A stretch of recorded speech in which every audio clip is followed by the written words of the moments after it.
Hi, it's me, Dr. KT, and welcome to iDuck Science. And today I want to talk about incarceration, informed consent, and clinical trials. And you may have never heard them put together, but today we're going to tease them apart and also see how they are banded together. In the 1960s, over half of U.S. state prisons had some type of medical research going on. And even in 1972, the FDA stated that 90% of investigational drugs were first tested on prisoners. Now, the question that I have here, do prisoners have the right to have informed consent? Should informed consent protect them? Now, today we're going to talk about one case in particular in Philadelphia, Pennsylvania, called the Holmesburg Prison. That prison is no longer in service anymore, but I want to talk about some detrimental things that happened there. From 1950 to 1970, Dr. Albert Kilman had a myriad of clinical trials going on at this prison. And some of those clinical trials included exposing prisoners to herpes, to staph infections, to radon gas, to psychoactive drugs that would mind alter the individuals. There was skin bleaching, there was hair dye, all types of products were being tested, and last but not least, retinol.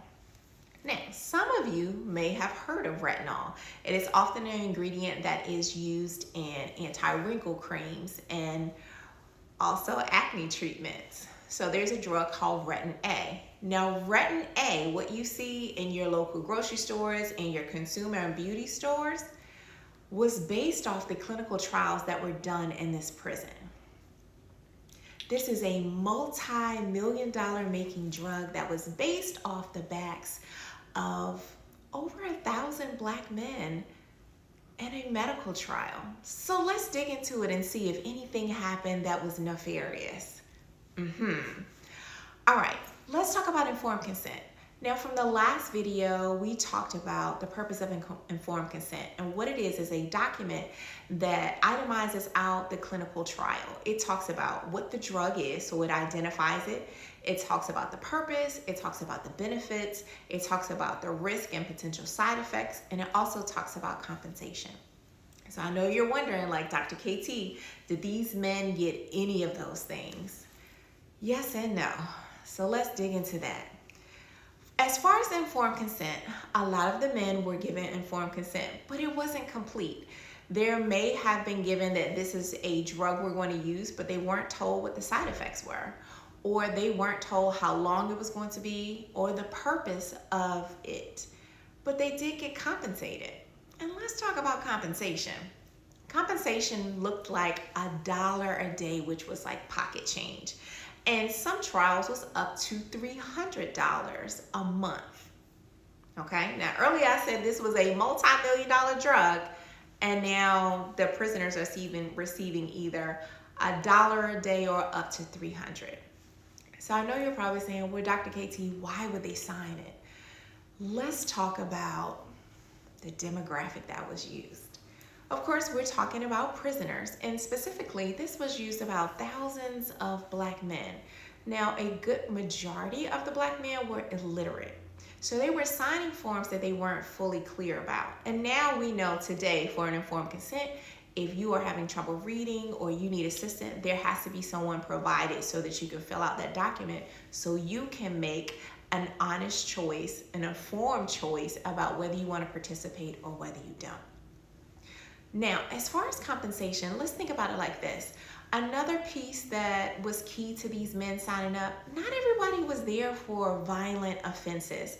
Some were there and just could not afford bail. So think about a bail being $50 or $75. It doesn't seem like a lot now, but then that was a lot. And to receive $1 a day, that could help you bail yourself out so that you are not being a burden on your family.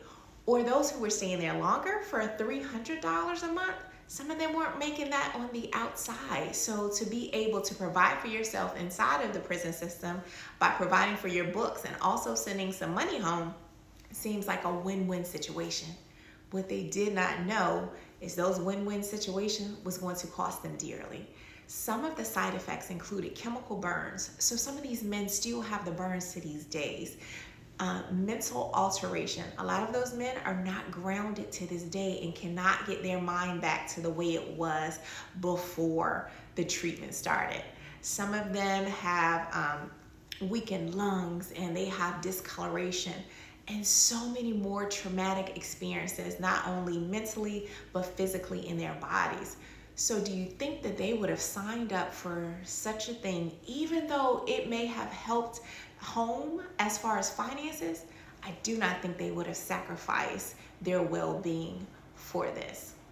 Now, when they asked Dr. Kilman about this, he simply stated, you know what? We got a great drug out of this, and so much more data on investigational drugs.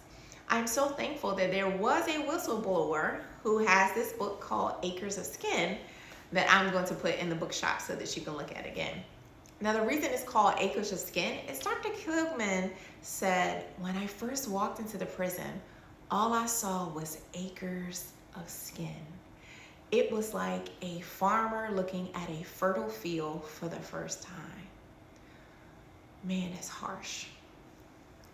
Now, taking that information, and once the prisoners found out that, this drug, Retin A, is making so much money, we deserve some type of compensation because our bodies gave the groundwork for this to go forward. Well, they brought a lawsuit forward in the year 2000, and it was dismissed because of a statute of limitations. So these men have still not received any type of compensation. The city of Philadelphia did apologize in 2023, and I think again in 2024. But again, their families are having to live with this. Now, let's take 3 Ds. I know as hard as that is, and try to decode the science about what's going on. The first D, decode. What we know is that clinical trials are an amazing tool that uses new investigational drugs to come forward to help to address some of the cures and ailments that we are facing in society. What also has to happen is we have to have informed consent that allows individuals to make an informed decision about whether they want to participate or not. This was not the case in the Holmesburg prisons, even though there was a drug that came out that is on the market now, Retin A, that is used for anti-wrinkles and anti-acne or anti-acne medication. Informed consent was not done properly, and thousands of men's data, science, and bodies gave us that drug. Number 2, diversify. How does this affect me and my community? You should know by now. This is another reason that Black people, Black men especially, have trouble trusting our medical community, and rightfully so. How many different times are we put into situations where we don't get all of the information, but our bodies are used as a test dummy?